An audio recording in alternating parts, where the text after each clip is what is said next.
Hey guys, it's already night time, so the lighting's a bit... Actually, I think I might actually prefer this to day lighting, but we'll see later on in editing, shan't we? So this has been the second month of my reading challenge. I'm not sure if this is technically cheating because I'm reading this book for school, but I really enjoyed it and I read through it completely. So the book I've read this month, I've been reading other books but I haven't finished them, so I just went with this one instead, is By Quarter for Chocolate. It's a very strange book. Quick plot summary.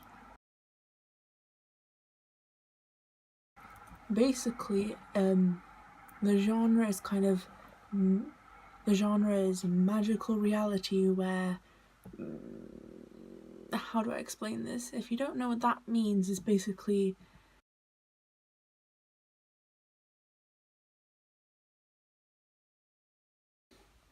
a book compiled out of a bunch of metaphors, but the metaphors are real, if that makes sense. So, I could say it's kind of like the physicalization of thoughts and emotions. There you go.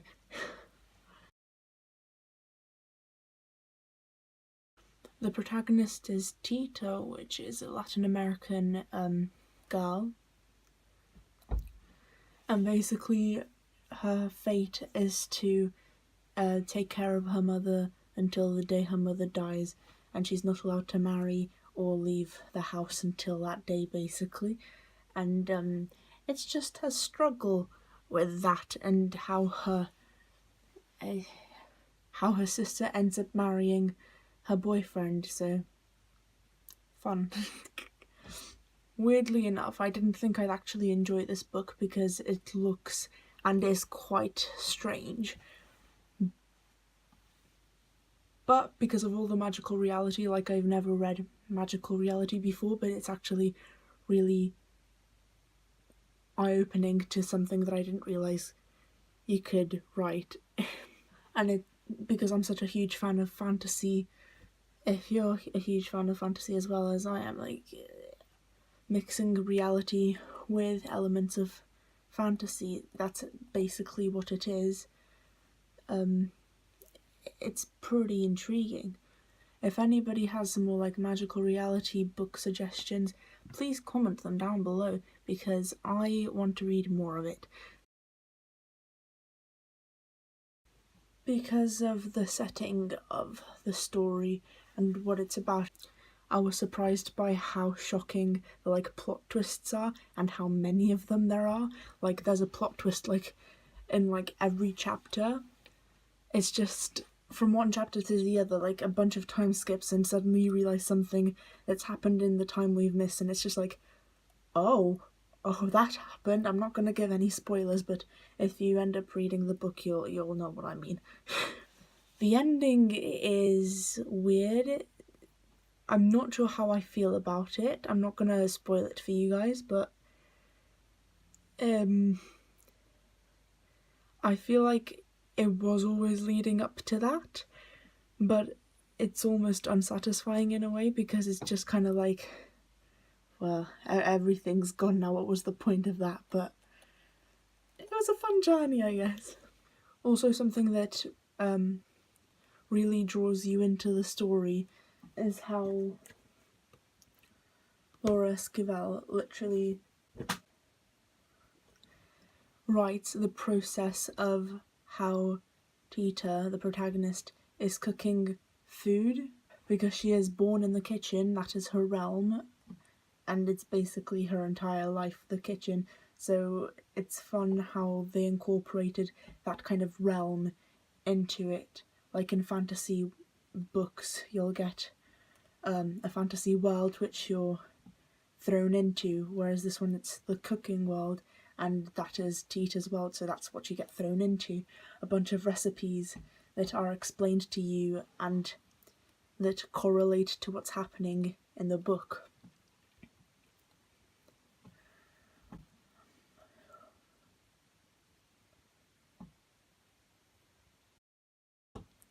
I feel like overall I quite like the characters, except for Mama Elena and Rosaura. Like, Rosaura wasn't the worst character, but still I found her annoying. But obviously all the best books need annoying characters to make you love the other ones more.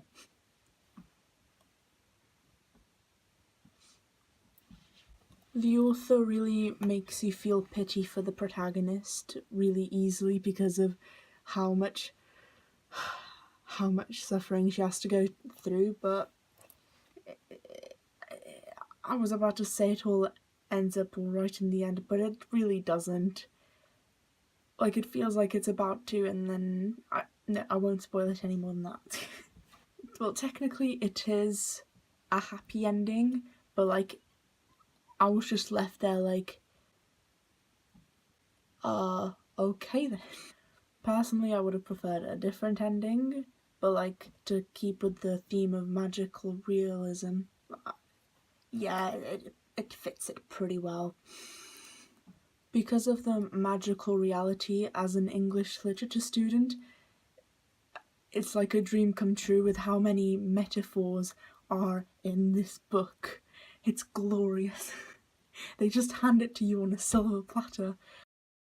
For example, in one point, they're cooking, always, and Dita thinks she hears a chick in one of the eggs that they're about to crack and stir. But it's the last egg, and she thinks there's a chick in it, but when Mama Elena opens it, there's no chick, it's just a normal egg. Entrapment.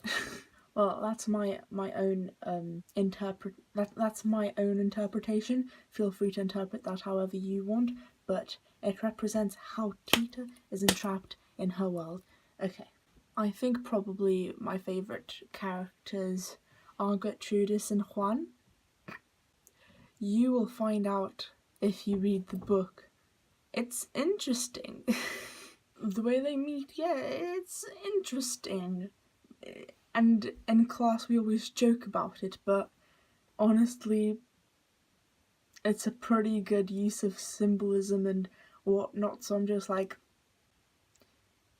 yeah, I can use this in my essays.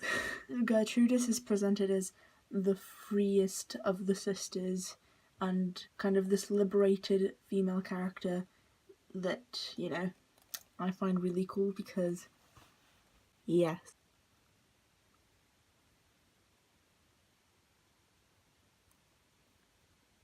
But the way that their characters are described, you can really get a sense of what they are like as people, and I feel like Laura Esquivel does a really good job of describing and creating characters, and then also like twisting them around and changing the different perspectives. Like, Mama Elena doesn't seem like that bad of a person at the end of the book. I still hate her, but you realise that she isn't just two-dimensional.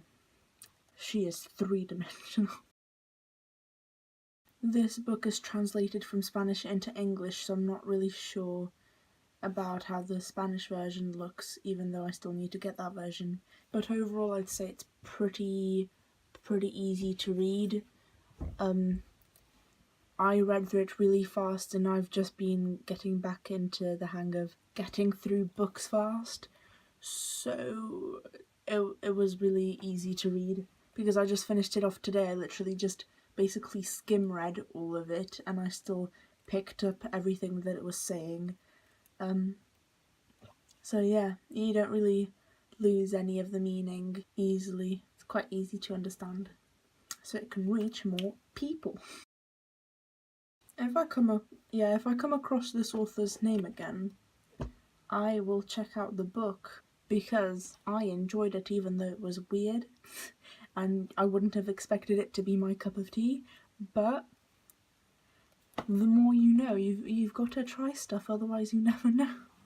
So yeah, if you've read this book, tell me what you thought of it in the comments below if I get anybody watching this. And if you want to read it because of this video, go ahead. I don't know where I'm going with this. I may do more videos on the separate, like, chapters in which there's significant symbolism and stuff for revision purposes.